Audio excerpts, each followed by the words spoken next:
Hello, people! I totally didn't start before the thing started. Where am I looking? You're right there. Okay.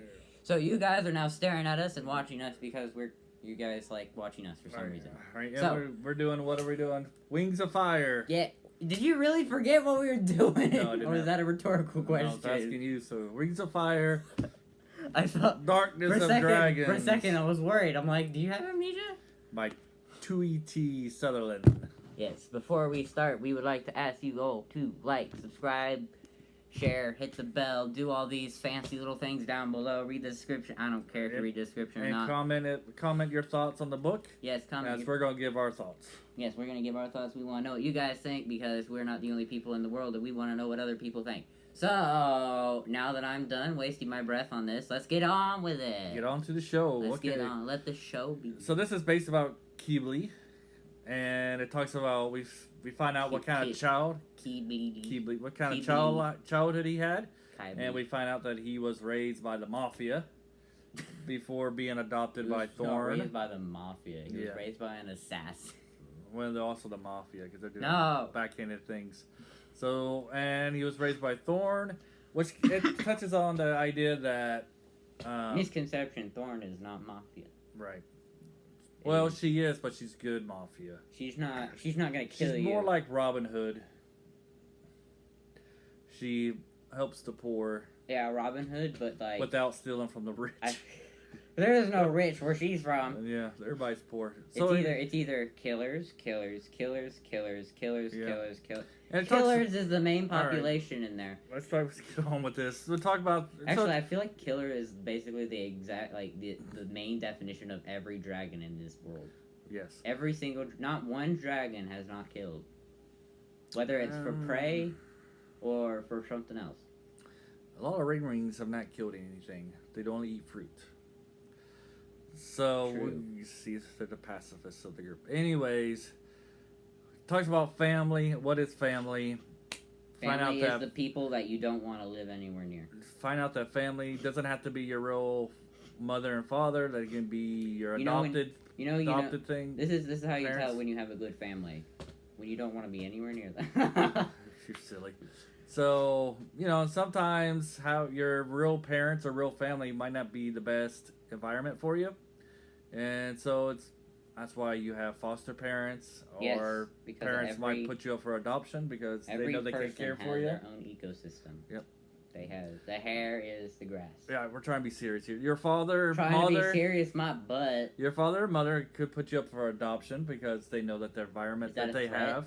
Is that a threat? Because they know the environment that they're going to raise you in might not be good for you. So. And in this case, we know that the environment that Keebly wasn't going to be in wasn't going to be good. He had somebody named Thorn.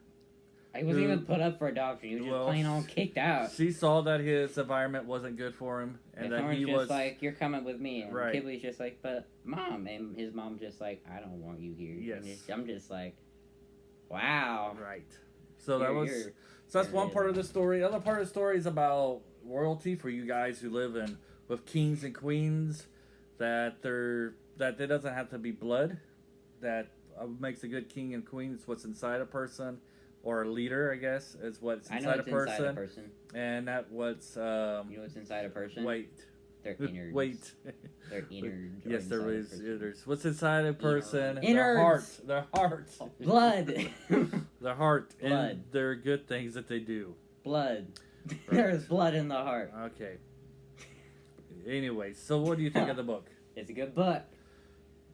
All right. It's really well written. It is really well written. We going back to kindergarten. Written. I was doing my baby talk. And so we see that these dragons come together. And Keebly's not the true hero of the story. No. Who is the true hero of the story? I would think it would be Moonwatcher and Kikachu. Yeah, probably. Are the heroes of the story. I feel like Keebly's just the guy who's just like... He's just... Here. I feel like they wouldn't get very far without him. Yeah, they wouldn't get to the place they did without him. But I mean, like, if they had... they probably could because, it's a written thing. So you could just write it differently. But Like, if it was in the same events, they'd probably need someone very similar to him. Yes. I don't know if they, like... Okay, I just lost hearing in one of my ears. That's not good. Hold on. Okay, I'm good now. What were we doing again? I don't know where you were going. So we do learn more about what the Sandwings are like now that Thorn has taken place. We know that Thorn now has a new love interest. She's no longer in love with Stone Mover, is it?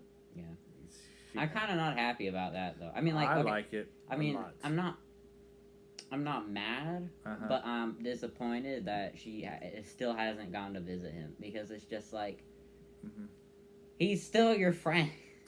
It's not, he's over here solidifying into a rock, and here you are flirting with some prince. Right. And it's just like, okay. Well, what's his name? Smolder. And his Yeah. pet scavenger. Yeah, and his pet scavenger. So, that's later. We'll know more about his pet scavenger later in another book. Come to realize she actually doesn't even care. She knows she's a pet, and she's like, I'm a pet, and I like it. She's like, I am a pet. Leave me alone. Something like that.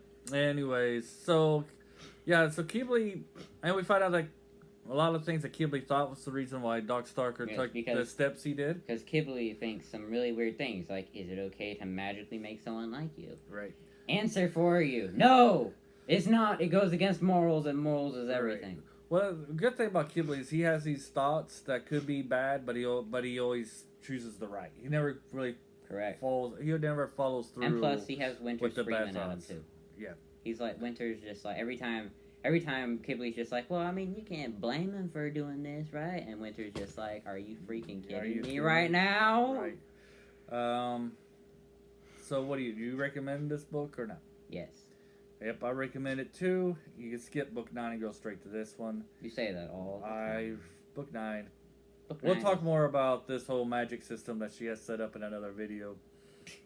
And really, if it wasn't for the magic system, I don't know. Book 9 and 10 would be really good.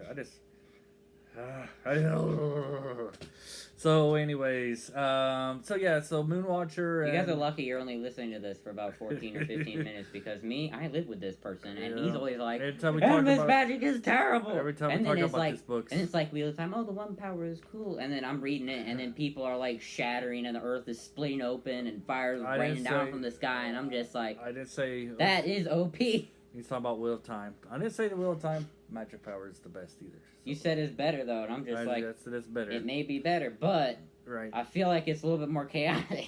Yeah. So, I don't know. What else do you want to say about this book? Have we even gotten to the spoilers yet? Well, I think we've been spoiling. So what is your favorite part? Did you like the part where Queen Thorn was fighting the...